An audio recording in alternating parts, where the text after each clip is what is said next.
Octroie plus de 2 milliards et 400 moteurs de pirogues aux pêcheurs de Saint-Louis, en geste qui fait suite à l'arraisonnement de leurs pirogues en Mauritanie.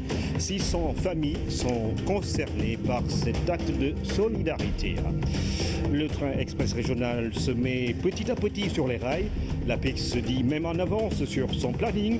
Le projet sera livré en janvier 2019, assure son directeur général. Sur le tracé, les engins sont déjà à déployer. Et puis, quelques 72 heures encore, justement, pour parler des zones économiques spéciales. Dans le pôle urbain de Diamniadio, une palette d'infrastructures émerge pour favoriser l'investissement. Quels sont les défis et les perspectives pour le Sénégal? Dans la rubrique économie de ce jeudi, nous parlons des caractéristiques de ces plateformes de production destinées aux entreprises sénégalaises ou étrangères qui seront implantées dans plusieurs localités. Corité, quelques 72 heures encore pour passer sa commande chez les tailleurs. Si certains ont déjà fait le plein, d'autres attendent de voir les clients au marché Grand Yoff. C'est presque le calme plat dans les ateliers de couture. Aux HLM, c'est la course contre la montre pour honorer les engagements pris.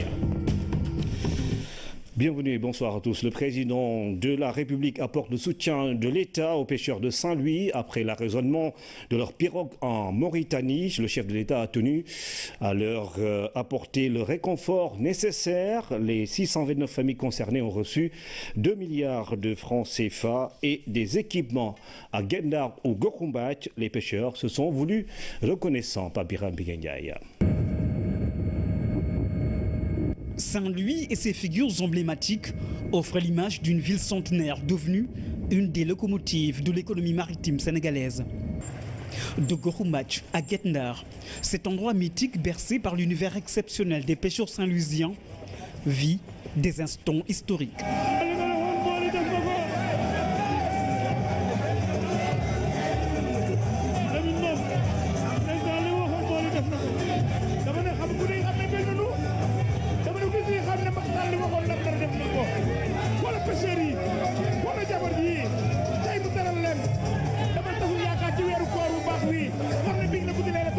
Jamais de mémoire de Saint-Louisien, une action humanitaire de cette envergure n'a été réalisée pour l'équipement, mais surtout pour apporter soutien et réconfort à des pêcheurs dont le désarroi de retour de Mauritanie. 89 amonna mu metti lol ci mool yi 2001 am mu metti lol ci mool yi tay ñoo ngi 2017 yalla sunu borom dogal ñetti président yu wuute ñoo seq at yi ma lim ku nekk am na noo taxawoo woon sa askan waaye yow ni nga taxawoo sa askan yamul ak benn taxawaay. C'est déjà arrivé en 1989 et en 2001, mais jamais on n'a eu un soutien et une assistance de cette dimension. xam nga maa gis moo gën wóor dama dégg tey lii àddina bi buñ ko seedaanee gis. Aujourd'hui, tout le monde sait à quel point vous tenez aux pêcheurs. Plus de 600 familles reçoivent ce jour une assistance de plus de 2 milliards de francs CFA. Une assistance qui se traduit par des soutiens financiers et un rééquipement des pêcheurs qui sont rentrés bredouilles de la Mauritanie. La cérémonie qui nous unit aujourd'hui témoigne de mon ambition de bâtir un Sénégal de tous, un Sénégal pour tous, fondé sur le travail, l'équité et la solidarité. Elle confirme ma volonté d'apporter le réconfort nécessaire à tous les citoyens sénégalais qui sont en situation difficile. Au-delà de cet événement qui marque la concrétisation de mon engagement à soutenir nos compatriotes pêcheurs revenus de Mauritanie. Le président Macky Sall a saisi cette occasion pour magnifier la bravoure et l'expertise des pêcheurs de Guetndar. Il joint l'acte à la parole et fait beaucoup pour les pêcheurs du Sénégal à travers notamment une subvention d'1 million de francs CFA sur chaque moteur de pirogue.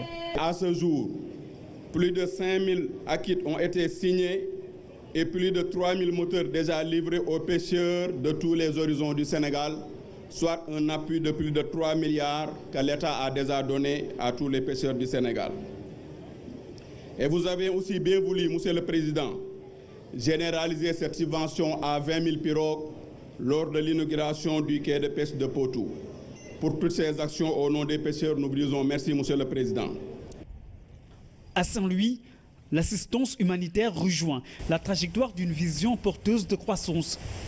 C'est parce que le président Macky Sall a donné aux pêcheurs de retour de Mauritanie de nouveaux équipements et des moyens pour se relancer dans leurs activités économiques. L'assistance financière et matérielle d'un montant de 2 milliards 28 790 000 francs CFA accordée aux vaillants pêcheurs revenus de Mauritanie vise à renforcer les activités économiques de la région et à faciliter la réinsertion sociale de nos compatriotes. Le volet financier concerne 629 familles à raison de 2 millions par famille, soit un montant global d'1 milliard 258 millions de francs CFA.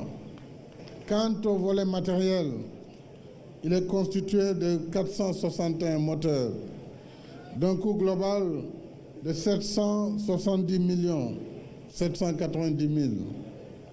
Cet appui exceptionnel vient s'ajouter aux mesures phares déjà prises en vue de moderniser le secteur de la pêche érigé en secteur prioritaire dans le cadre du plan Sénégal émergent. Cette dynamique de performance sera donc maintenue pour valoriser l'important potentiel halieutique du Sénégal, dans un contexte où le poisson réapparaît. Le président Macky Sall exhorte les pêcheurs à bannir la surpêche qui cause d'importantes pertes post-capture. Il s'agit d'adopter des mécanismes de régulation de la pêche en vue d'accroître les revenus et de préserver les ressources naturelles. Le président de la République s'est rendu aux parcelles assainies. Le chef de l'État a présenté les condoléances de la nation au ministre de l'économie, des finances et du plan. Amadou Ba a perdu sa mère, Sokhna Mariam Bal, dans la nuit du mardi au mercredi. Une démarche de compassion hautement saluée par la famille éplorée. Aboubakry Kane.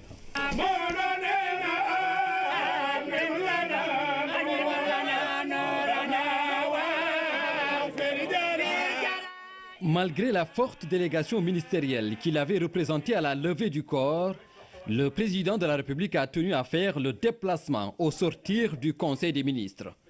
À l'unité 6 des parcelles assainies, le chef de l'État est venu compatir à la douleur de son ministre de l'économie et des finances, Amadou Ba, suite au rappel à Dieu de sa mère, Sokhna Mariam Bal. Devant ses parents, amis, voisins et devant tous les parcellois, le président Macky Sall a présenté les condoléances de toute la nation.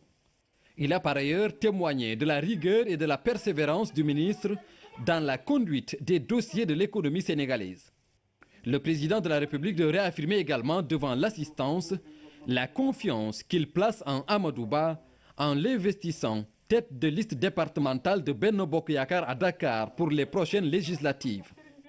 Au nom de Amadou Ba et de sa famille, c'est Thierno Madani Mountaga Tall qui a reçu les condoléances du chef de l'État. Le guide religieux d'implorer Allah pour la rétribution de cette action. Une démarche de foi qui participe du raffermissement des relations de voisinage et de compagnonnage, une des qualités d'un bon musulman. La forte mobilisation des Parcellois a aussi été saluée. Elle témoigne des bonnes relations que Amadou Ba entretient avec ses populations, ses actions humanitaires, sa générosité et la solidarité dont il fait montre à l'égard notamment des démunis et des religieux de toute confession, autant de choses qui justifient autant de monde et la présence de toutes les familles religieuses. Et c'est à Chérif Abdul Talib Tidjani qu'est revenu l'honneur de formuler des prières pour le repos éternel de l'âme de la défunte, prières aussi pour la réussite des projets et défis actuels et futurs, prières pour une stabilité et une paix durable. Les élections législatives prochaines s'invitent dans les programmes de lutte contre les inondations. Les bureaux et lieux de vote seront sécurisés et dégagés en cas de forte pluie. Les mesures transitoires de lutte qui sont en cours donnent aussi une large part aux régions. Près de 2 milliards seront mobilisés pour un hivernage 2017 sans dégâts. C'est là quelques mesures prises cet après-midi au cours d'un conseil interministériel présidé par le Premier ministre Mamadou Samambao. Autour du Premier ministre Mohamed Boun Abdallah Dionne, les pouvoirs publics, leurs partenaires et les populations concernées. Ils sont en ordre de bataille pour un hivernage 2017 sans inondation, ou tout au moins avec des prévisions idoines et des moyens de riposte adéquats. Dans les stratégies, les régions sont bien présentes, c'est notamment le nord, le centre et l'est du pays. Il y a une équipe qui doit se déployer pour aller rapidement au niveau de Tamba pour voir comment aujourd'hui mettre rapidement, soulager les populations d'abord par les mesures urgentes. Déjà par rapport aux prévisions que les régions nord feront l'objet de fortes pluies cette année, ce qui nous pousse aujourd'hui à agir rapidement et immédiatement pour en tout cas soulager toutes ces populations. Il a beaucoup insisté sur la digue de Matam qui cause énormément de difficultés aux populations de Matam en période d'hivernage. Les mesures aussi qui doivent être prises à Kaffrine. On sait que Kaffrine est dans une cuvette. Calendrier républicain oblige, les inondations et les élections ont occupé une bonne partie des échanges. Tout simplement parce que les législatives du 30 juillet prochain vont se dérouler en plein hivernage. Avec la matrice d'action prioritaire, beaucoup d'actions sont prises en charge concernant surtout la sécurisation des lieux de vote, c'est-à-dire les écoles et les bureaux de vote, puisque nous savons que cette année, avec cet hivernage, ça coïncide avec des élections législatives. Donc, le devoir du citoyen, c'est de se lever et librement aller exercer son droit, son devoir citoyen. Donc, les lieux de vote, les écoles et autres feront aujourd'hui une attention particulière pour la prise en charge des mesures transitoires pour permettre à ces populations de s'acquitter à leurs devoirs citoyens. Près de 2 milliards de francs CFA sont mobilisés pour passer le cap hivernage 2017 en toute quiétude. C'est là juste des mesures transitoires et conjoncturelles. Le programme décennal de lutte contre les inondations suit son cours normal avec des résultats salués par tout le monde. Le directeur général de l'APIX a effectué une visite sur les chantiers du train express régional. Il a constaté l'état d'avancement des travaux. Les entreprises étrangères et sénégalaises sont à pied d'œuvre pour réaliser cette infrastructure reliant Dakar-Diamniadio à l'aéroport international Blaise Diagne. L'APIX prend date. Le TER sera livré en janvier 2019 à Wandiaïa. Après le lancement officiel des travaux du train express régional par le président de la République, son Excellence Macky Sall, le projet du TER est entré dans sa phase de mise en œuvre. On réalise les travaux, donc les emprises sont libérés. À date, on est en avance par rapport à notre planning et on continue à confirmer et affirmer qu'en toute rigueur, le 14 janvier 2019, le Sénégal verra son train qui démarrera et qui sera inauguré par son Excellence président Macky Sall. J'ai parlé du tracé de l'autoroute à péage. Pas que le TER va impacter les populations de l'autoroute à péage, je voulais dire simplement que le tracé du TER est quasiment parallèle à celui de l'autoroute à péage. Donc les Sénégalais auront demain le choix d'emprunter l'autoroute à péage s'ils sont véhiculés ou de prendre le TER s'ils ont le choix de le faire. C'est dire simplement que peut-être que l'autoroute à péage s'adresse à une couche de population bien déterminée. Les 30 000 étudiants qui vont aller demain à Diamniadio, parce que l'université Amadou Mahtar Mbow sera livrée bientôt. Les 30 000 étudiants, j'imagine pas qu'ils vont y aller avec des voitures personnelles. Donc le TER est là pour apporter une réponse à cette couche de population, mais pas pour impacter le trajet de l'autoroute à péage. Un train toutes les 10 minutes et une vitesse allant jusqu'à 160 km/h, le TER est un moyen de transport qui respecte les standards internationaux en termes de mobilité urbaine. La durée des travaux est estimée à 26 mois pour la première partie entre Dakar et Diamniadio. La seconde phase reliant Diamniadio à l'aéroport international Blaise Diagne porte sur 19 km. En 2019, date de sa mise en service, le TER transportera jusqu'à 115 000 passagers par jour et desservira la banlieue de Dakar, Diamniadio et l'aéroport international Blaise Diagne. À Diamniadio, les engins sont déployés sur la ligne afin d'assurer le tracé. Des centaines d'ingénieurs sont à pied d'œuvre sur le site pour garantir le respect des normes de qualité et des délais. Coup de projecteur sur les zones économiques spéciales. Il y en a au moins 4500 dans le monde et le Sénégal est en train d'en implanter une dizaine, plus d'une dizaine, pour mailler le territoire et offrir aux investisseurs toutes les commodités et facilités fiscales. Les zones économiques spéciales, différentes des domaines industriels, seront des plateformes de production à forte intensité de main-d'œuvre. Le Sénégal a l'heure des zones économiques spéciales, enjeux et perspectives. C'est le sujet de la rubrique économie signée Habibou Mbaye. Par zone économique spéciale, que faudra-t-il réellement comprendre? Dans les zones économiques spéciales, on veut y attirer des entreprises à caractère d'exportation pour leur conférer donc ce qu'on peut appeler, disons, des avantages où il n'y a pas d'impôts, où il y a aussi un environnement attractif qui leur permette, disons, d'utiliser l'infrastructure pour tout simplement comme plateforme de production. Je ne peux pas garantir à l'investisseur qui arrive dans mon pays de pouvoir trouver partout dans le pays ce qu'il a dans son pays. Mais je peux lui garantir que quand il quitte l'aéroport, là où il va investir, là où il va travailler, jusqu'à ce qu'il retourne dans son pays, tout ce qu'il va rencontrer, ce sera du niveau de son pays.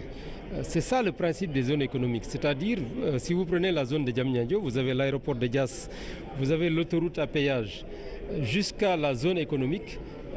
Dans tous ces domaines-là, l'investisseur va trouver des éléments de classe internationale. Une classe internationale, a-t-on dit?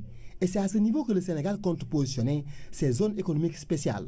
Une trouvaille différente du domaine industriel. La différence entre une zone économique spéciale et un domaine industriel, une zone industrielle, c'est le caractère spécial. Quand on parle de zone économique spéciale, on entend qu'il y a des choses qui sont données de façon spéciale aux investisseurs ou bien aux entreprises qui sont dans ces zones-là. Les zones économiques spéciales, de façon générale, ont des avantages fiscaux et des avantages non fiscaux qui ne sont pas conférés aux domaines industriels qui sont du commun, de façon générale. Des avantages assimilés à des incitations et facilités fiscales qui viennent compléter le dispositif juridique qui réglemente les zones économiques spéciales. Et en termes de dispositifs d'incitation applicables, il y a les dispositifs de nature fiscale et douanière, il y a les dispositifs liés aux facteurs de production, et particulièrement la question de l'électricité et la question du droit du travail. Ce travail de développement et d'implantation des S doit être sous-tendu par des facteurs non négligeables pour leur réussite afin d'atteindre les standards internationaux. On constate que dans ces pays, vous avez un engagement politique fort, c'est-à-dire le leadership. Le président de la République, le Premier ministre, toute l'administration est mobilisée pour vraiment faire en sorte qu'il y ait un succès. Le deuxième élément, c'est le capital humain. Il faut que le pays possède des qualifications techniques. Donc il faut former des ouvriers qualifiés, former des ingénieurs dans certains domaines, former des techniciens supérieurs. C'est ce travail qu'il faut faire. Troisièmement, il faut des infrastructures. Pas seulement, disons, à Dakar, mais il faut que dans toutes les zones où on pense demain qu'on aura des zones économiques spéciales, pouvoir planifier des investissements d'attrait, mais également être en mesure de faire des infrastructures d'accompagnement. Le quatrième élément, bien évidemment, c'est l'efficacité de l'État. Ça aussi, c'est important. L'accès aux marchés internationaux est aussi important parce que si vous prenez le Sénégal, pour pouvoir exporter, il faut que le Sénégal ait des facilités d'exportation sur certains marchés. Le Sénégal a pris l'option d'implanter ces zones économiques spéciales en fonction des potentialités des localités de Diass, Diamniadio, Sandiara, Saint-Louis, Casamance, Kaolack, soit une bonne dizaine. Mais d'ores et déjà, on sait de manière globale que les agropoles vont être situés au nord, au sud et au centre par rapport aux différentes problématiques, aux besoins économiques qui existent dans cette zone-là et aussi par rapport au fait qu'il y a des ressources abondantes dans ces zones par rapport aux agropoles. Pour tout ce qui est industriel, les zones vont être situées proches des infrastructures routières, des infrastructures de transport et de communication.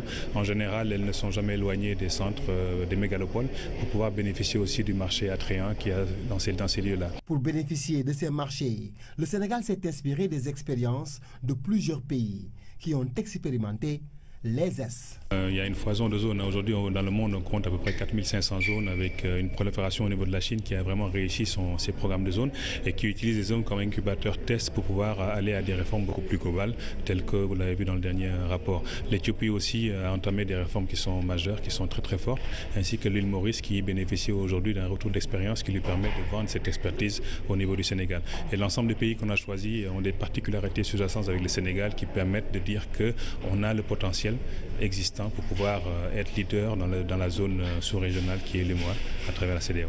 Ces zones économiques spéciales seront des sources réelles de création d'emplois et vont placer le pays dans une dynamique de croissance continue. 3427 enseignants des secteurs de l'éducation et de la formation professionnelle vont changer de poste à la rentrée prochaine. La Commission nationale de mutation des personnels enseignants vient de publier la liste provisoire des postes attribués. En fait, cette année, les femmes se sont bien positionnées dans les postes de responsabilité. Pape Collingham. Sali Portidal, dans la commune de Mbour, c'est dans ce site que les agents des directions des ressources humaines des ministères de l'Éducation nationale et de la formation professionnelle et les syndicats d'enseignants se sont réunis pour étudier les demandes de mutation des enseignants. Pendant une semaine, la commission s'est penchée sur les 19 498 dossiers de candidature qui ont été déposés. Le mouvement national est une des assises les plus importantes du système éducatif. On mute les enseignants qui se mouvent tous les 2 ans pour aller d'une région à une autre ou bien d'un établissement à un autre pour la prise en charge des enseignements apprentissages dans le système éducatif. Ce que nous venons de faire est un résultat provisoire. Et il faudra aux enseignants de les consulter, après consultation, faire des recours. C'est à partir de ce moment seulement que nous pouvons faire une appréciation globale pour dire que c'est positif largement ou négativement. Dans le secteur de l'éducation, après 2 ans de service, l'agent a le droit de demander à changer de poste. Seulement, cette demande obéit à quelques critères. Faire 2 ans de service d'abord dans une localité pour pouvoir participer au mouvement national. Maintenant, il y a des pièces justificatives qui constituent un dossier pour être éligible. Pour cette présente session du mouvement national, 3 427 postes sur les 78 000 demandés ont été attribués. Et les femmes sont bien servies dans les postes de responsabilité. Nous étions à 3 491 demandes satisfaites au total. Chaque année, nous nous fixons une cible et cette année, nous sommes au-delà même de la cible indiquée parce que nous sommes à 139 postes de responsabilité attribués aux femmes. Tout cela pour magnifier la dimension genre, mais également la dimension sociale. Au terme de vos travaux, il m'a été donné de constater que les objectifs assignés à cette importante activité des départements ministériels en charge de l'éducation et de la formation sont largement atteints. Les résultats issus de vos consultations ont un caractère confidentiel et provisoire tant qu'ils n'ont pas été validés par l'autorité compétente. Avec le mouvement national de mutation des personnels de l'éducation, le défi de la démocratisation des ressources humaines est relevé. Reste maintenant la question de la rationalisation. Merci à tous. Merci. Le Canada célèbre son 150e anniversaire cette année. Son ambassadeur à Dakar était en visite cet après-midi à la RTS. En entretien avec le directeur général, elle a salué la coopération entre son pays et le Sénégal. Son Excellence Lise Filiatro et Racine Talla ont revisité 55 ans d'amitié entre nos 2 pays. Tierno Amadou aussi. Ici, des échanges autour d'un pays ouvert et d'un pays qui marche. Le directeur général de la RTS et l'ambassadeur du Canada à Dakar évoquent des valeurs et des défis partagés par le pays de la Teranga et celui de l'érable. Le prétexte de cette rencontre, la célébration du 150e anniversaire du Canada. La chose à connaître, c'est que notre fête nationale est le 1er juillet et on fête 150 ans parce qu'en 1867, 4 provinces se sont unifiées. On célèbre à travers ces 150 ans d'existence essentiellement 4 grandes thématiques, l'inclusion et la diversité. Le Canada s'est vraiment bâti par une grande diversité culturelle et historiquement un pays très diversifié qui fait notre force. On célèbre également la jeunesse. Tout comme au Sénégal, on croit que c'est important d'investir dans sa jeunesse et que la jeunesse s'investisse aussi dans son pays et dans le futur. C'est notre force vive. On célèbre également notre réconciliation avec les peuples autochtones et l'environnement. Une année de célébration, elle marque aussi la 55e année de relations bilatérales entre les deux pays. On a vraiment diversifié et enrichi nos relations et maintenant, je peux dire que vraiment avec le Sénégal, nous formons un partenariat dans de multiples domaines. Pour un développement durable, le Canada va accentuer ses actions sur la femme, une politique qui colle bien avec la politique genre de notre pays. Au Sénégal, la parité est une réalité. Voilà une autre valeur que l'on partage avec le Sénégal, cet intérêt pour une égalité entre les femmes et les hommes. Notre politique féministe d'aide internationale veut mettre les femmes et les filles au cœur de notre action parce que nous sommes convaincus, et en fait ce sont les données probantes qui le disent, que c'est la meilleure façon de réduire la pauvreté et de également augmenter la paix et la sécurité. Pour la coopération économique, le Canada est prêt à accompagner un pays qui certainement va émerger dans une perspective d'exploitation de ressources naturelles telles que le gaz et le pétrole. Le Canada vraiment a développé sa prospérité avec les ressources naturelles et c'est important de le faire de façon durable en tenant compte de l'environnement et des caractéristiques sociales également. Alors, on collabore déjà avec le Sénégal à ce niveau, d'abord parce qu'on a des entreprises canadiennes qui sont ici et qui ont des programmes de responsabilité sociale des entreprises, mais on collabore aussi en matière d'échange de savoir-faire, de formation technique et professionnelle. Nous avons plus récemment développé de tels types de programmes pour vraiment former les ressources humaines, la main-d'œuvre qui est nécessaire pour œuvrer dans ces secteurs au Sénégal. Cette célébration est sans nul doute celle de la diversité. Le Canada, une terre d'accueil qui salue la marche d'un pays africain en pleine mutation. Après avoir pris congé du directeur général de la RTS, l'ambassadeur a fait un tour dans les locaux de la télévision, de la radio. Elle a aussi apprécié les installations techniques de la radiodiffusion, télévision sénégalaise. Vous pourrez suivre l'intégralité de l'entretien que l'ambassadeur du Canada au Sénégal a accordé à la RTS dans le cadre de sa visite dans nos locaux. Au Sénégal, près de 33% des filles se marient avant l'âge de 18 ans. Le phénomène touche plus le monde rural que les zones urbaines. Pour y apporter des solutions, World Vision a organisé un panel afin d'échanger sur le thème « L'engagement des leaders religieux dans la lutte contre le mariage des enfants d'Amsila ». World Vision continue ses séries d'activités dans le cadre de la 27e édition de la Journée de l'enfant africain. Dans cette rencontre, l'ONG a réuni entre autres des chefs religieux de différentes obédiences pour les engager dans la lutte contre le mariage des enfants. Nous avons par exemple soulevé la question surtout du mariage des enfants qui est devenu un fléau. Et aujourd'hui, tout ce que nous avons entendu ici comme argument soulevé par les religieux, soulevé par aussi certains éminents scientifiques présents dans cette salle, montre que vraiment ça devient vraiment grave pour notre pays. Au Sénégal, près de 33% des filles se marient avant l'âge de 18 ans. Les régions de Kolda, Tambacounda, Matam et Louga sont les plus touchées. Pour jouer leur partition à l'éradication du fléau, les leaders religieux s'engagent. Nous nous rendons compte aujourd'hui qu'on ne peut pas faire du développement sans les leaders religieux. Donc ce sont des porteurs de voix, des leaders d'opinion et ils influencent beaucoup de personnes. Il faut que ces acteurs trouvent des solutions par rapport à la sexualité précoce des enfants. Là aussi, nous sommes des acteurs et leaders religieux. Nous parlons de mariage des enfants ou mariage précoce. Mais parallèlement à cela, ça fait partie de notre mission de parler des pratiques sexuelles précoces. World Vision, dans le cadre de sa campagne Ensemble pour un Sénégal sans mariage d'enfants, cherche au cours des 5 prochaines années à avoir un impact positif sur la vie des enfants vulnérables exposés au mariage précoce. Croyant que les changements durables dans la société nécessitent de changer des attitudes, les comportements et les croyances, nous allons combattre les normes sociales, les attitudes et les croyances qui encouragent et tolèrent la violence contre les garçons et les filles.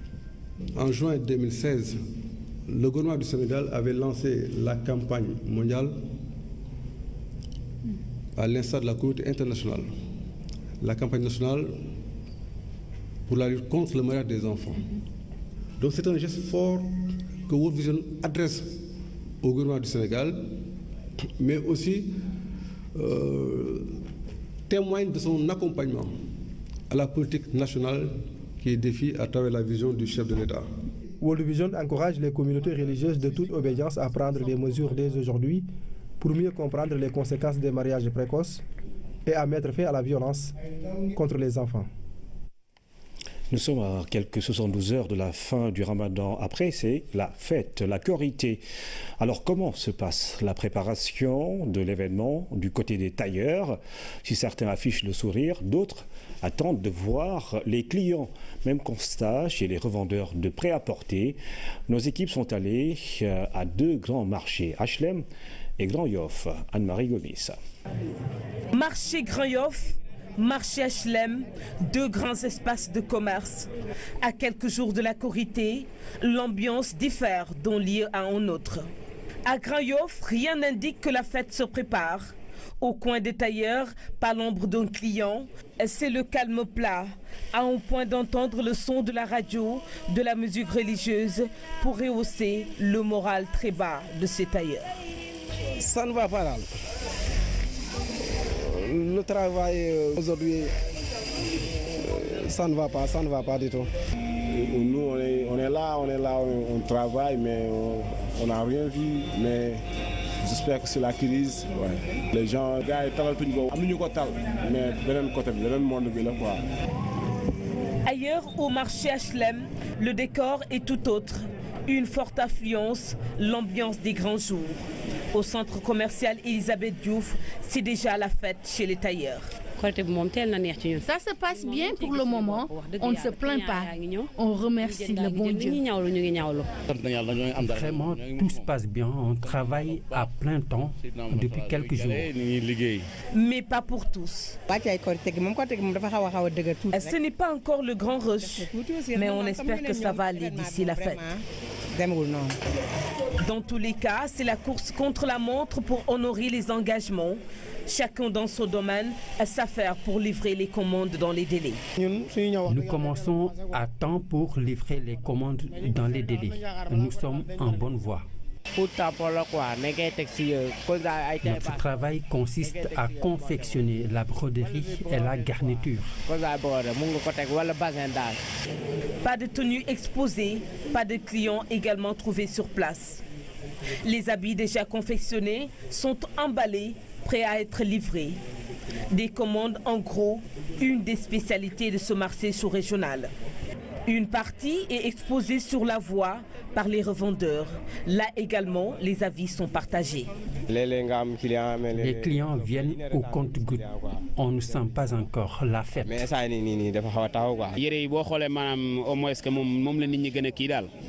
Les prêt-à-porter, ils sont très prisés, surtout en cette période de fête. On s'en sort vraiment bien. Les quelques rares clients trouvés sur place expliquent leur choix. Non seulement c'est moins cher, mais en plus les tailleurs ne respectent pas les rendez-vous. C'est plus pratique pour nous qui sommes très éloignés. Nous n'avons pas assez de temps matériel pour aller chez le tailleur. Une large gamme est proposée à la clientèle, tout comme chez les tailleurs qui font le nécessaire pour satisfaire la nombreuse demande pour la fête de l'Aïd el-Fitr. Et puis cette importante saisie par les services du commerce à l'intérieur de Pikine de 1500 cartons de dattes avariées d'une valeur de 23 millions de francs CFA. Ces produits alimentaires prisés en cette période de Ramadan étaient frauduleusement mis dans le circuit commercial. Les auteurs ont été appréhendés et la procédure est en cours. Voici le reportage d'Al-San Diédiou. C'est un secret de Polichinelle. Le mois du Ramadan, période de forte consommation en denrées alimentaires, est aussi la période de tous les dangers pour les consommateurs indélicats. Fort heureusement, les services de la direction du commerce intérieur, notamment le service départemental de Pikine, redoublent de vigilance à cette même période. Dans l'escarcelle, une saisie importante concernant une denrée sans doute la plus prisée du moment. Le service départemental du commerce de Pikine a interpellé des commerçants au niveau du marché Thiaroye en flagrant délit de vente donc de dattes impropres à la consommation, complètement avariées. Donc d'une quantité estimée à 1500 cartons d'une valeur de 23 millions. Oui, 1500 cartons de dattes d'une valeur de 23 millions de francs CFA. Par-delà l'importance sur le plan commercial et financier de cette saisie, nous retiendrons surtout les risques sur le plan sanitaire auxquels cette marchandise frauduleuse pourrait exposer ses consommateurs, partisans des solutions de facilité et des produits les moins chers possibles qui font fi de la qualité. Nous retiendrons également l'intention manifeste de frauder. En dehors du fait que il s'agit d'une commercialisation de produits impropres à la consommation, mais nous sommes en face d'une tromperie sur la nature même du produit, dans la mesure où il n'y a pas de conformité entre le produit et l'emballage. Donc sur l'emballage, il est mentionné pas de date, ce qui n'est pas le cas. En second lieu, le produit devait censé se présenter sous forme de boîte. Donc c'est 12 boîtes, normalement 12 boîtes de 1 kg, ce qui n'est pas le cas parce que nous sommes en phase de produit qui est présenté en vrac. Et l'usage devait être industriel. À l'endroit des consommateurs, la répétition, c'est bien connu, est une pédagogie. Soyez avant tout votre propre contrôleur, le premier défenseur de vos droits, avant de saisir les associations ou les pouvoirs publics. Quelle que soit sa volonté, quel que soit son dynamisme, aucun État ne peut nourrir la prétention de mettre un contrôleur derrière chaque commerçant véreux et cupide. L'ambassadeur de France au Sénégal a clôturé la série de Ndogou qu'il organise depuis le début du mois de Ramadan. Le diplomate de rappeler l'attachement de la France à un islam de paix et de tolérance. Célébrer ce moment de la rupture du jeûne pour l'ambassade de France, c'est se joindre à l'élan de solidarité des Sénégalais observé depuis le début du Ramadan. Des moments de partage mais aussi d'échange sur des idéaux que les deux républiques ont en commun. C'est le troisième Ndogou que nous fêtons ici à la résidence.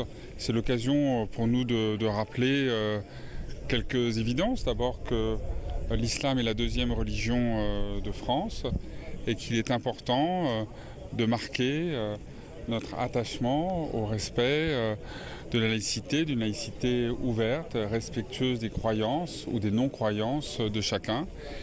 Et de la même manière, il est important dans un pays comme le Sénégal, qui professe un islam de paix, un islam de tolérance, de rappeler notre attachement à cet islam-là. Cette année coïncide avec la fête de la musique. C'est pourquoi l'ambassade de France a fait venir l'artiste Merdi d'Agadir qui a gratifié le public d'un beau spectacle.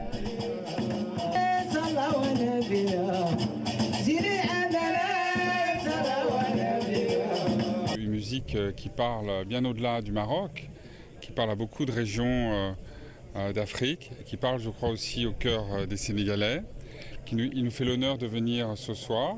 Diplomates, artistes, organisations non gouvernementales, journalistes se sont joints à cette fête qui clôt la série de Ndogou organisée par l'ambassade de France à Dakar depuis le début du mois de Ramadan. L'actualité internationale sous forme de brèves illustrées. Elle nous mène en Afghanistan, en France, à RDC. Mais avant, on tourne en Afrique du Sud où la Cour constitutionnelle a tranché sur la question du vote à bulletin secret à l'Assemblée nationale. Le récit de Philomène Constance Diagne. En RDC, plus précisément à Kalaou, à 12 km de Béni, dans le nord-est du pays, des affrontements ont eu lieu. Des tirs à l'arme lourde ont été entendus. Un autre groupe de miliciens a pris d'assaut la ville. L'armée pointe du doigt les groupes d'autodéfense Maïmaï qui opèrent dans les environs. La cible semble être l'auditorat militaire où sont détenus des combattants des ADF, un autre groupe rebelle, le cachot de la police nationale et la prison des femmes. Un bilan provisoire fait état de 6 assaillants tués et 3 civils blessés. La Cour constitutionnelle sud-africaine a rendu sa décision. Le vote de défiance contre le chef de l'État peut se faire à bulletin secret. La Cour n'a cependant pas pris de position ferme. La plus haute juridiction avait été saisie par l'opposition. Cette dernière réclamait ce type de vote à l'Assemblée nationale en raison des risques de menaces pesant sur les députés. Un nouveau coup dur pour le président sud-africain. Jacob Zuma a déjà été fragilisé par la succession d'affaires le concernant, lui ou son gouvernement. Le deuxième gouvernement de l'ère Macron s'est réuni aujourd'hui pour son conseil des ministres. 11 nouveaux venus. Depuis, 4 ministres sont partis sous la pression des enquêtes judiciaires. Avec cette nouvelle équipe, le pouvoir espère tourner la page de la crise politique de ces dernières semaines. La cour de l'Élysée était fermée pour éviter toute déclaration intempestive aux journalistes. Au moins 20 personnes tuées et 50 autres blessées ce jeudi. C'est suite à l'explosion d'une voiture piégée devant une banque de Lashkar-Gah, la capitale du Helmand, dans le sud de l'Afghanistan. L'explosion est intervenue alors que les clients faisaient la queue pour accéder à leur salaire. A rappelé que la même succursale de la New Kabul Bank avait déjà subi la même attaque en février. Les talibans avaient revendiqué l'opération. Un regain de violence et crainte en cette fin de Ramadan. Jeux de la francophonie 2017, les artistes sénégalais sélectionnés donnent un aperçu de leur talent. C'était en présence du ministre de la Culture et de la Communication, Manick Ndiaye, espère que ces derniers vont rentrer avec des prix. La compétition est prévue au mois de juillet à Abidjan. Dernier réglage devant le ministre de la Culture avant les Jeux de la francophonie. Les artistes sélectionnés ont montré leur savoir-faire et comment ils comptent défendre les couleurs du Sénégal. Nous avons espoir qu'on reviendra avec au moins des prix. Et j'encourage vivement les jeunes qui, jour comme de nuit, sont en train de répéter, sont en train d'améliorer le résultat de leur sélection. Parce que c'était une sélection extrêmement difficile, sélection internationale. Le jury était composé de membres venant de différents pays de la francophonie. Et le fait de les retenir constitue pour eux déjà un motif de satisfaction. Et je pense que le Sénégal, comme d'habitude, reviendra avec des prix. Chansons, peinture, hip-hop, dance, littérature, photographie de création. Les artistes sélectionnés vont compétir sur ces quelques disciplines. Pour rappel, les Jeux de la francophonie sont prévus en juillet en Côte d'Ivoire. C'est la fin de cette édition, mesdames et messieurs. Merci encore une fois de suivre l'actualité tous les jours sur la première chaîne de télévision sénégalaise. Je vous retrouve dans un instant.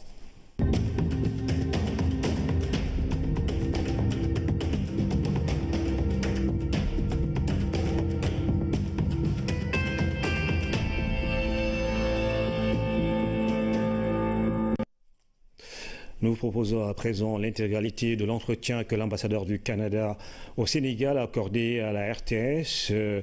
La diplomate était en visite dans nos locaux cet après-midi. Tcherno Amadouci.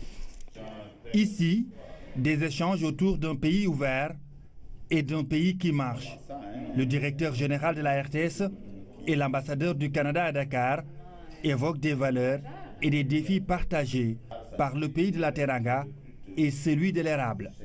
Le prétexte de cette rencontre, la célébration du 150e anniversaire du Canada. La chose à connaître, c'est que notre fête nationale est le 1er juillet et on fête 150 ans parce qu'en 1867, 4 provinces se sont unifiées, la province du Québec, de l'Ontario, du Nouveau-Brunswick et de la Nouvelle-Écosse, pour former le grand pays qu'on connaît aujourd'hui, qui est le Canada. Donc, à partir de ces 4 provinces, aujourd'hui, on en compte 10, de même que 3 territoires, avec 2 langues officielles, le français et l'anglais. Et donc, on célèbre à travers ces 150 ans d'existence essentiellement 4 grandes thématiques. L'inclusion et la diversité. Le Canada s'est vraiment bâti par une grande diversité culturelle et historiquement un pays très diversifié qui fait notre force. On célèbre également la jeunesse. Tout comme au Sénégal, on croit que c'est important d'investir dans sa jeunesse et que la jeunesse s'investisse aussi dans son pays et dans le futur. C'est notre force vive. On célèbre également notre réconciliation avec les peuples autochtones et l'environnement. Tout comme sur l'ensemble de la planète, on a de grands enjeux en matière d'environnement, les changements climatiques notamment, et voilà les 4 thèmes que l'on célèbre. Et ici au Sénégal, on a célébré 150 ans avec un artiste canado-sénégalais, El Hadj Diouf, et on l'a fait dans le cadre de la quinzaine de la francophonie, puisqu'évidemment on partage avec le Sénégal cet amour de la langue française. Et donc, nous avons fait un grand concert au mois de mars avec cet artiste qui célèbre aussi la diversité. Une année de célébration, elle marque aussi la 55e année de relations bilatérales entre les 2 pays. Je crois qu'en 55 ans de relations entre le Canada et le Sénégal, on a vraiment diversifié et enrichi nos relations. Et maintenant, je peux dire que vraiment avec le Sénégal, nous formons un partenariat dans de multiples domaines. Je crois qu'ici, on est très connu pour notre collaboration en matière d'éducation. Il ne se passe pas une journée sans que je rencontre des Sénégalais, des Sénégalaises qui ont un héritage en lien avec l'éducation et le Canada, que ce soit ici ou que ce soit parce qu'ils ont étudié au Canada ou des membres de leur famille. Mais maintenant, cette relation s'est beaucoup développée et sur cette fondation très solide, on voit maintenant qu'on a des partenariats économiques. Il y a des entreprises qui sont ici, qui investissent ici et il y a également un dialogue et un partenariat sur le plan diplomatique aussi en matière de paix et sécurité. On travaille beaucoup avec le Sénégal sur la scène internationale, que ce soit aux Nations Unies ou en francophonie. Donc, une relation vraiment très riche, profonde et diversifiée. Pour un développement durable, le Canada va accentuer ses actions sur la femme, une politique qui colle bien avec la politique genre de notre pays. Au Sénégal, la parité est une réalité. Voilà une autre valeur que l'on partage avec le Sénégal, cet intérêt pour une égalité entre les femmes et les hommes. Notre politique féministe d'aide internationale veut mettre les femmes et les filles au cœur de notre action parce que nous sommes convaincus, et en fait ce sont les données probantes qui le disent, que c'est la meilleure façon de réduire la pauvreté et de également augmenter la paix et la sécurité.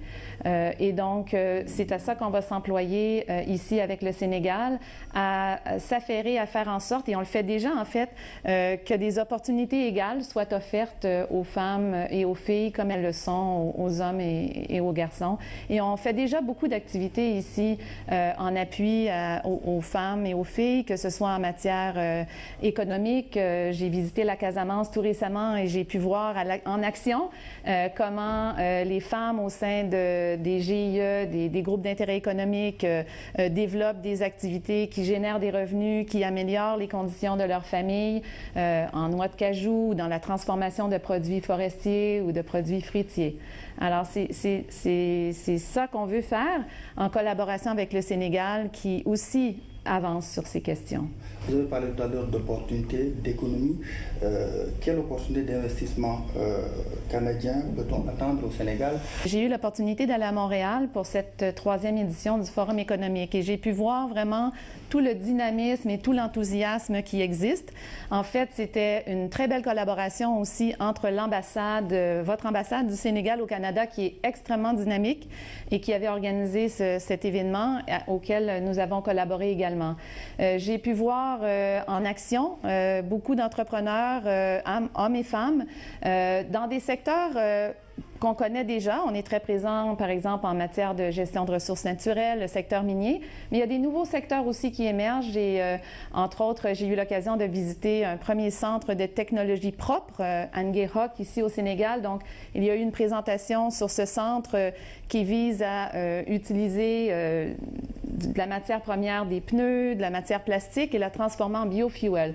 Voilà un secteur très prometteur, les énergies propres qu'on a pu voir en action, agribusiness, l'éducation et toutes les institutions d'éducation qui sont en partenariat, ce sont des secteurs qui nous intéressent et en particulier parce qu'elles ciblent également la jeunesse. Pour la coopération économique, le Canada est prêt à accompagner un pays qui certainement va émerger dans une perspective d'exploitation de ressources naturelles telles que le gaz et le pétrole. Il est vrai que le Canada vraiment a développé sa prospérité avec les ressources naturelles et c'est important de le faire de façon durable en tenant compte de l'environnement et des caractéristiques sociales également. Alors, on collabore déjà avec le Sénégal à ce niveau, d'abord parce qu'on a des entreprises canadiennes qui sont ici et qui ont des programmes de responsabilité sociale des entreprises, mais on collabore aussi en matière d'échange de savoir-faire, de formation technique et professionnelle. Nous avons plus récemment développé de tels types de programmes pour vraiment former les ressources humaines, la main-d'œuvre qui est nécessaire pour œuvrer dans ces secteurs au Sénégal. Et on a plusieurs institutions, soit de niveau universitaire ou de niveau technique, qui ont des partenariats avec des institutions ici pour former et développer cette main-d'œuvre. On vient tout juste d'accueillir une délégation de haut niveau du Sénégal au Canada, à Calgary plus précisément, lors d'une conférence internationale sur le pétrole et le gaz. Et ça a permis à cette délégation de vraiment voir tout le savoir-faire canadien dans ce domaine. On est un des pays les plus importants au niveau de la production du pétrole et gaz. Et il y a de l'intérêt pour partager l'expertise, l'expérience, les bonnes pratiques en ce domaine pour s'assurer que toutes les populations puissent bénéficier de cet important secteur économique. Au mois de septembre, vous allez boucler votre première année de séjour au Sénégal. Comment appréciez-vous ce pays qui vous accueille maintenant depuis plus de 10 mois? En fait, je considère que je suis vraiment privilégiée de pouvoir jouer ce rôle ici au Sénégal. J'ai eu l'occasion de couvrir pas mal de territoires du Nord, Saint-Louis, en passant par Tambacounda, la Casamance, rencontrer des gens extraordinaires, pu apprécier la diversité dans toutes sortes de domaines, que ce soit la cuisine, les arts, la culture.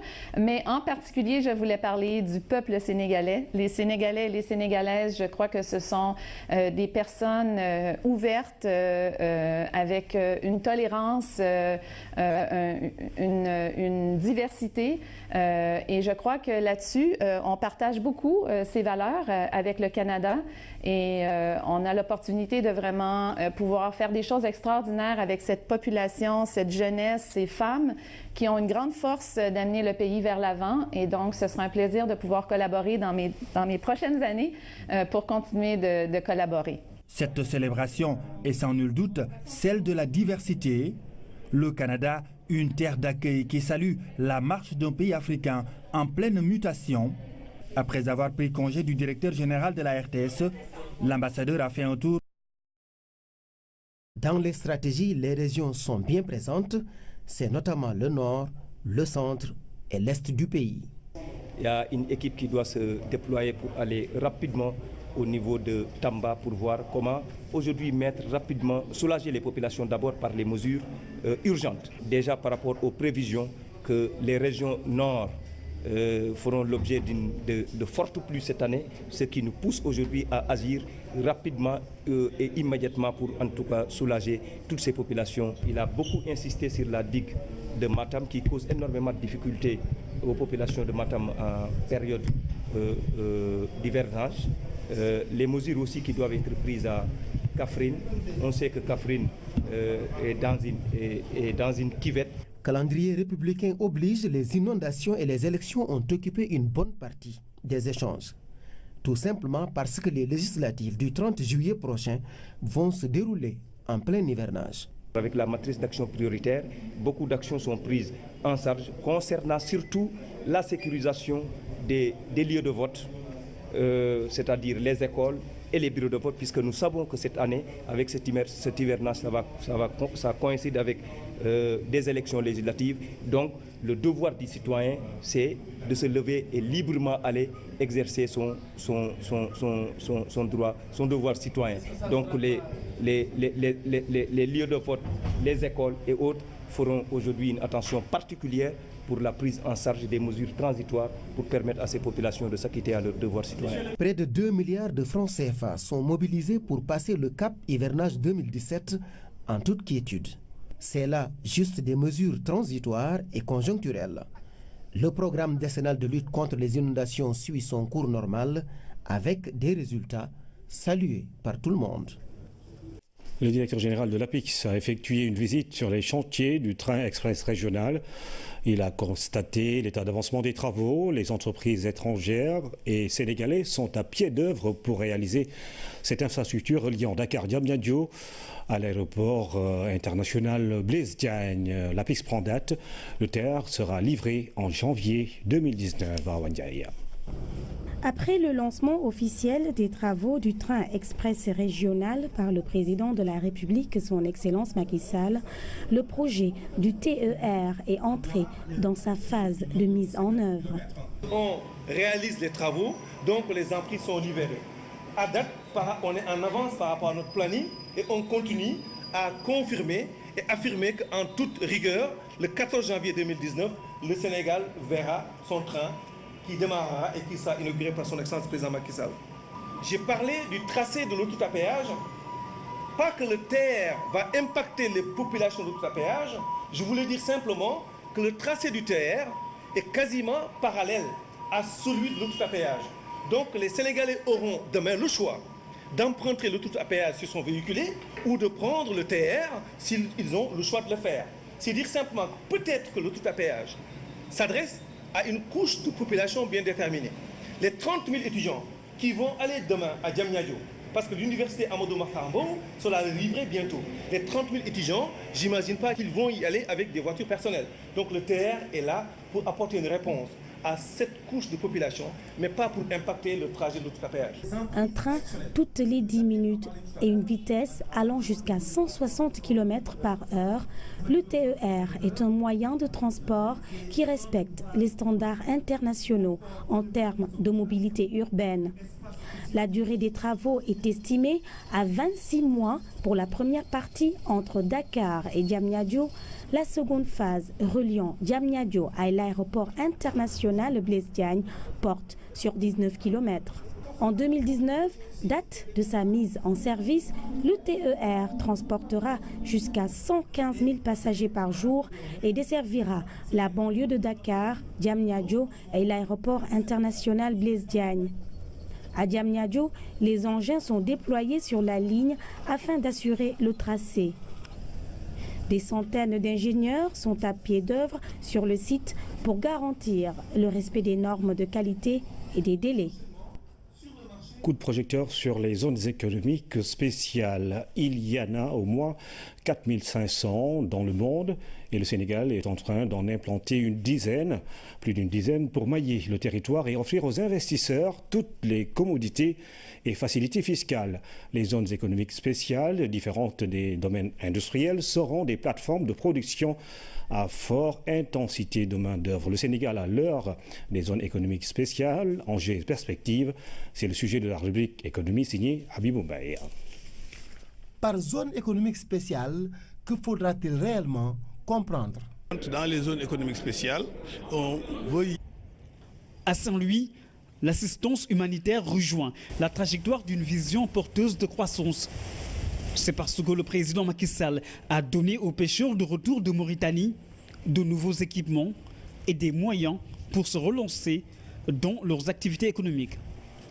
L'assistance financière et matérielle d'un montant de 2 milliards 28 790 000 francs CFA accordée aux vaillants pêcheurs revenus de Mauritanie vise à renforcer les activités économiques de la région et à faciliter la réinsertion sociale de nos compatriotes. Le volet financier concerne 629 familles, à raison de 2 millions par famille, soit un montant global d'1,258 milliard de francs CFA. Quant au volet matériel, il est constitué de 461 moteurs, d'un coût global de 770 790 000. Cet appui exceptionnel vient s'ajouter aux mesures phares déjà prises en vue de moderniser le secteur de la pêche érigé en secteur prioritaire dans le cadre du plan Sénégal émergent. Cette dynamique de performance sera donc maintenue pour valoriser l'important potentiel halieutique du Sénégal, dans un contexte où le poisson réapparaît. Le président Macky Sall exhorte les pêcheurs à bannir la surpêche qui cause d'importantes pertes post-capture. Il s'agit d'adopter des mécanismes de régulation de la pêche en vue d'accroître les revenus et de préserver les ressources naturelles. Le président de la République s'est rendu aux parcelles Zassini. Le chef de l'État a présenté les condoléances de la nation au ministre de l'économie, des finances et du plan. Amadou Ba a perdu sa mère, Sorna Mariam Bal, dans la nuit du mardi au mercredi. Une démarche de compassion hautement saluée par la famille éplorée. Aboubakri Kane.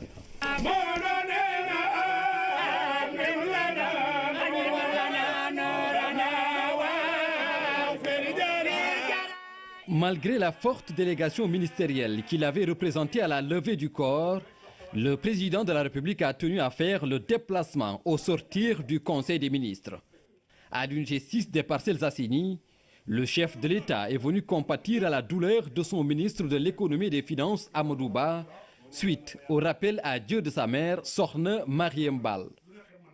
Devant ses parents, amis, voisins et devant tous les Parcellois, le président Macky Sall a présenté les condoléances de toute la nation.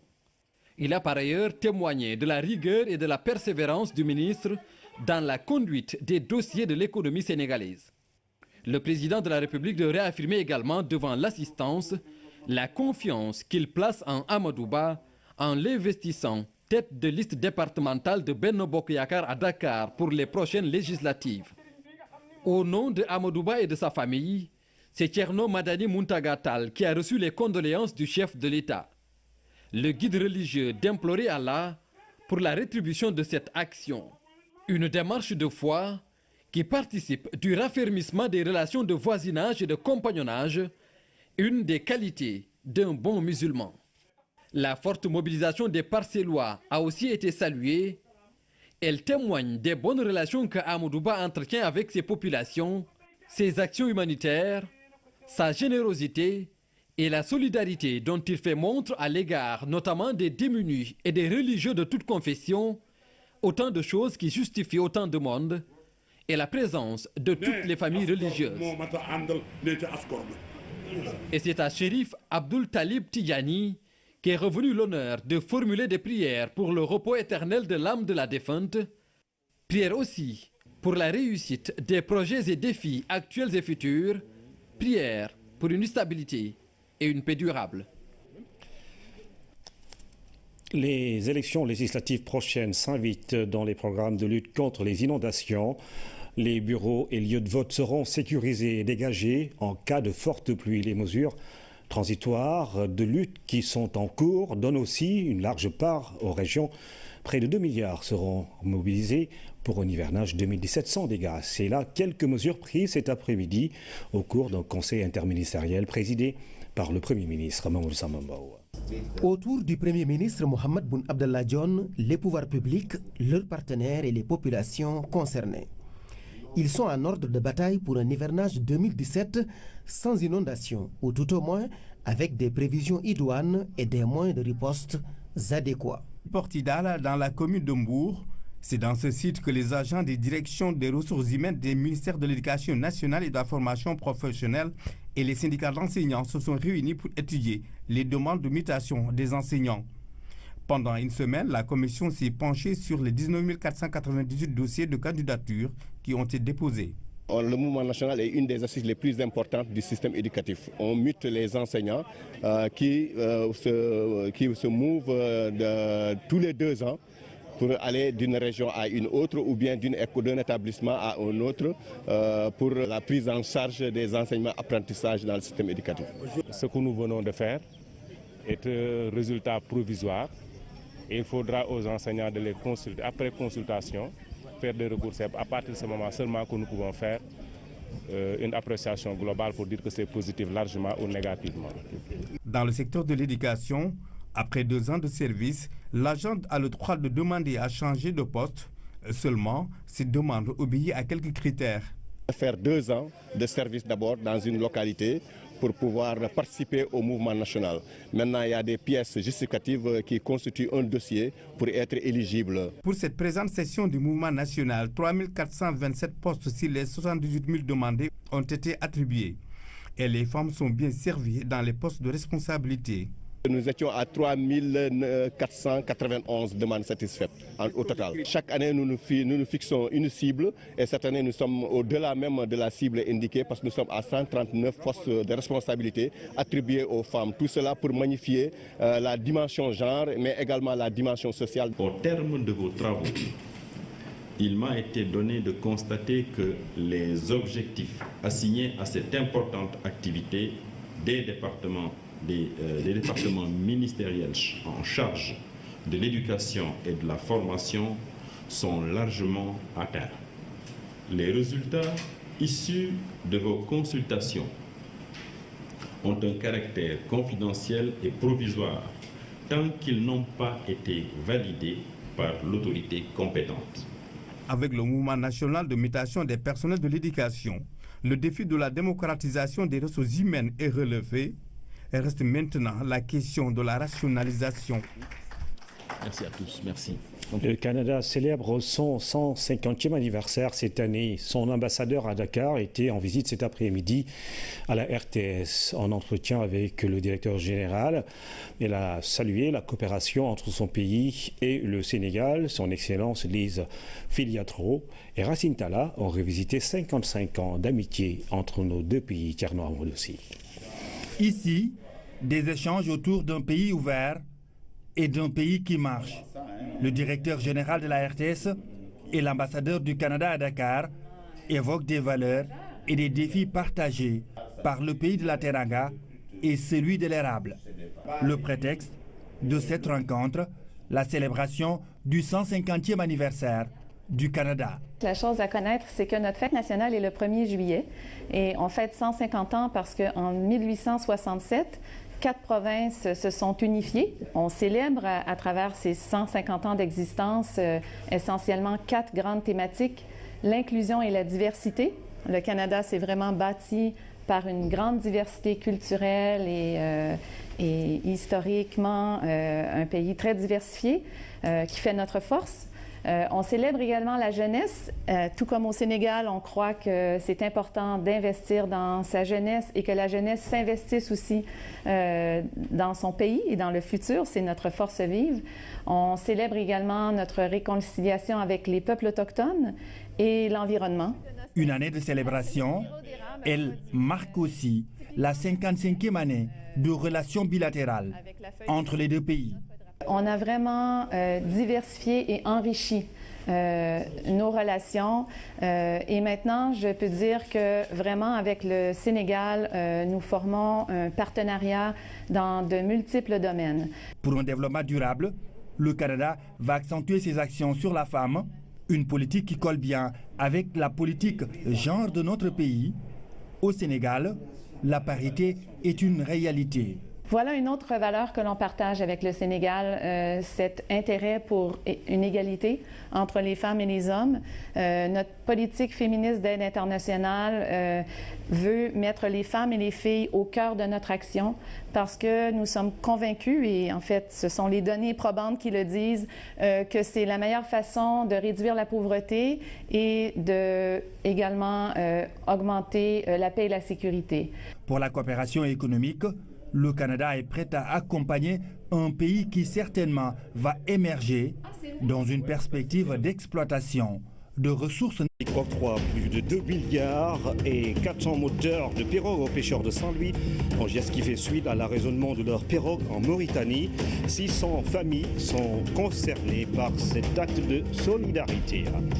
Le train express régional se met petit à petit sur les rails. L'APEX se dit même en avance sur son planning. Le projet sera livré en janvier 2019, assure son directeur général. Sur le tracé, les engins sont déjà à déployer. Et puis, quelques 72 heures encore, justement, pour parler des zones économiques spéciales. Dans le pôle urbain de Diamniadio, une palette d'infrastructures émerge pour favoriser l'investissement. Quels sont les défis et les perspectives pour le Sénégal? Dans la rubrique économie de ce jeudi, nous parlons des caractéristiques de ces plateformes de production destinées aux entreprises sénégalaises ou étrangères qui seront implantées dans plusieurs localités. Corité, quelques 72 heures encore pour passer sa commande chez les tailleurs. Si certains ont déjà fait le plein, d'autres attendent de voir les clients au marché Grand Yoff. C'est presque le calme plat dans les ateliers de couture. Aux HLM, c'est la course contre la montre pour honorer les engagements pris. Bienvenue et bonsoir à tous. Le président de la République apporte le soutien de l'État aux pêcheurs de Saint-Louis après l'arraisonnement de leurs pirogues en Mauritanie. Le chef de l'État a tenu à leur apporter le réconfort nécessaire. Les 629 familles concernées ont reçu 2 milliards de francs CFA et des équipements. À Gendar ou Gokumbat, les pêcheurs se sont voulus reconnaissants. Papiram Bigenyaï. Saint-Louis et ses figures emblématiques offrent l'image d'une ville centenaire devenue une des locomotives de l'économie maritime sénégalaise. De Goroumatch à Guetndar, cet endroit mythique bercé par l'univers exceptionnel des pêcheurs saint-louisiens vit des instants historiques.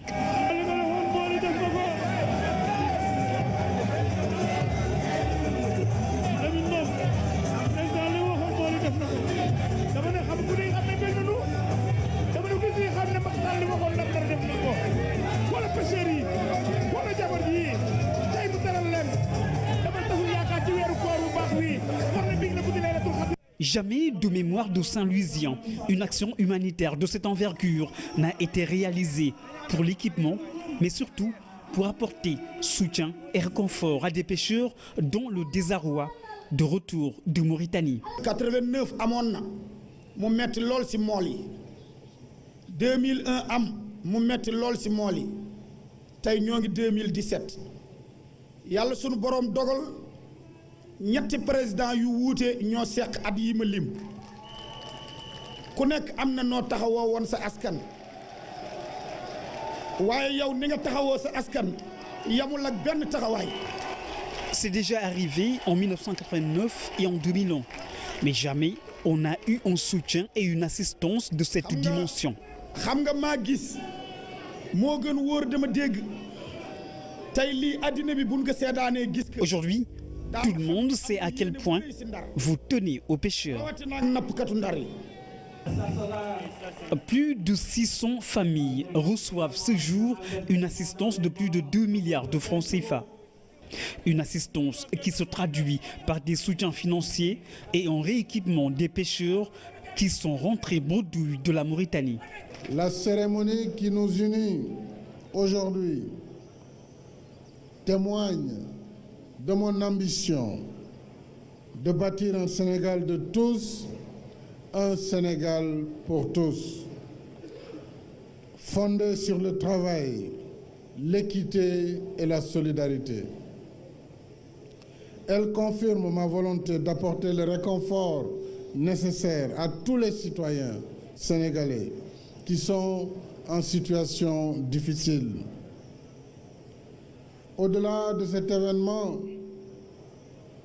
qui marque la concrétisation de mon engagement à soutenir nos compatriotes pêcheurs revenus de Mauritanie. Le président Macky Sall a saisi cette occasion pour magnifier la bravoure et l'expertise des pêcheurs de Guet-Nar. Il joint l'acte à la parole et fait beaucoup pour les pêcheurs du Sénégal à travers notamment une subvention d'1 million de francs CFA sur chaque moteur de pirogue.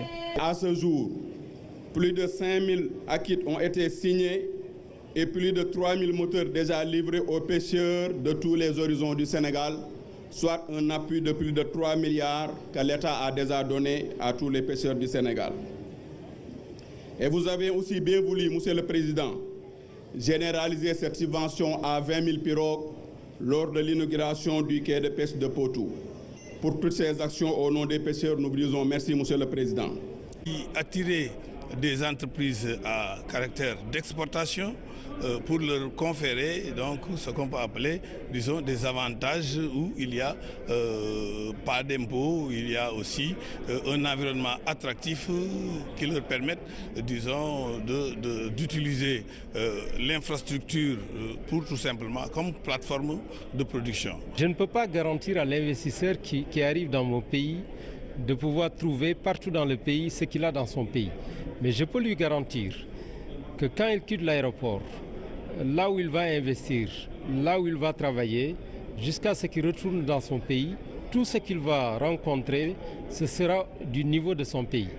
C'est ça le principe des zones économiques. C'est-à-dire, si vous prenez la zone de Diamniadio, vous avez l'aéroport de Diass, vous avez l'autoroute à péage, jusqu'à la zone économique.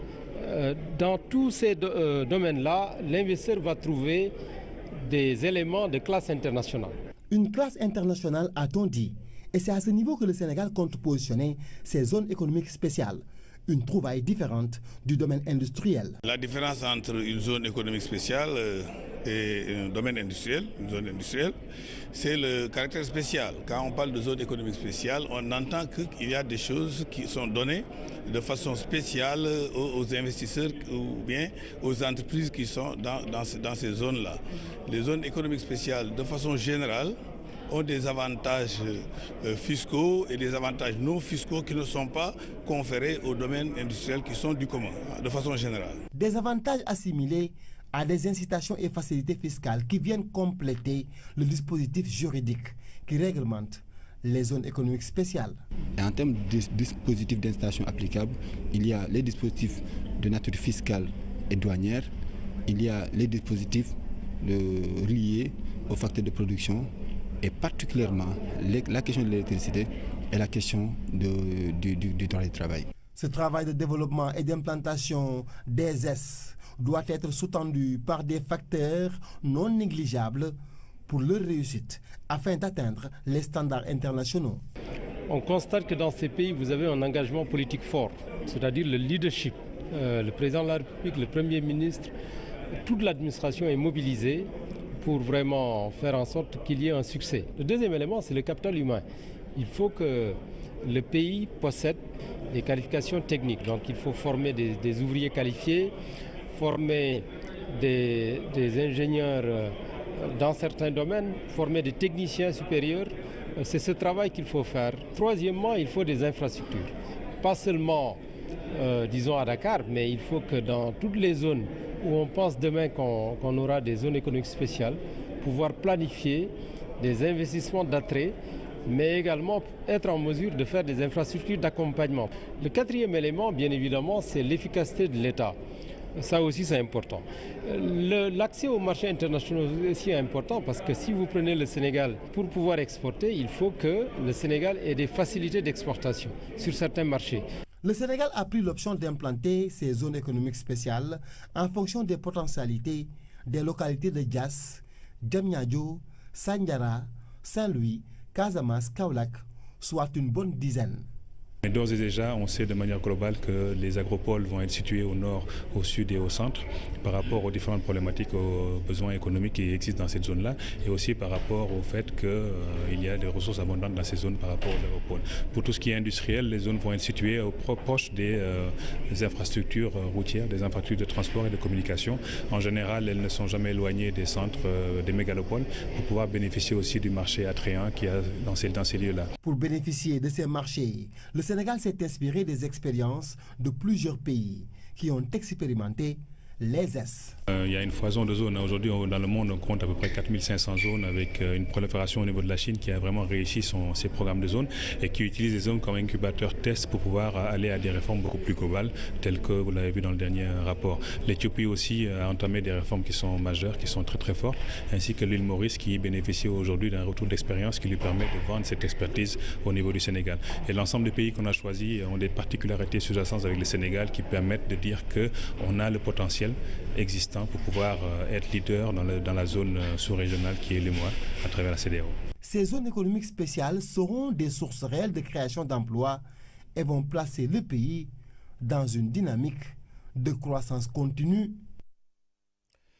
3427 enseignants des secteurs de l'éducation et de la formation professionnelle vont changer de poste à la rentrée prochaine. La Commission nationale de mutation des personnels enseignants vient de publier la liste provisoire des postes attribués. En fait, cette année, les femmes se sont bien positionnées dans les postes de responsabilité. Pape Collingham.